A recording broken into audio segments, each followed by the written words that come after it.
Beginilah penampakan sejumlah tank pasukan Ukraina yang hanya bisa terparkir begitu saja setelah mereka gagal melakukan serangan. Rekamannya ramai beredar di media sosial Telegram pada Minggu 23 Oktober 2022. Rekaman yang diambil di wilayah Kherson tersebut menampilkan rentetan tank Ukraina yang rusak akibat kalah dalam pertempuran. Tampak pasukan Rusia mengecek tiap-tiap ruang dalam kendaraan militer tersebut. Pada salah satu tank ditemukan tentara Ukraina yang sedang berbaring dengan darah di bagian kepalanya. Diduga tentara tersebut adalah korban dari serangan pasukan Putin. Insiden ini lagi-lagi menambah daftar panjang kerugian yang dialami pasukan Ukraina.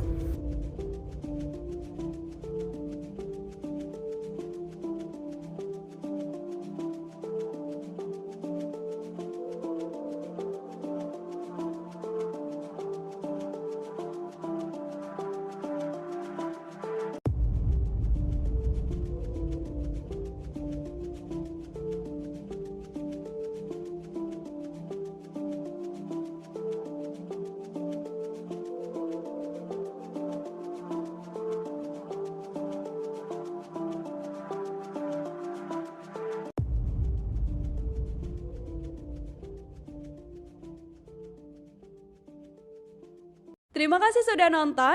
Jangan lupa like, subscribe, dan share ya.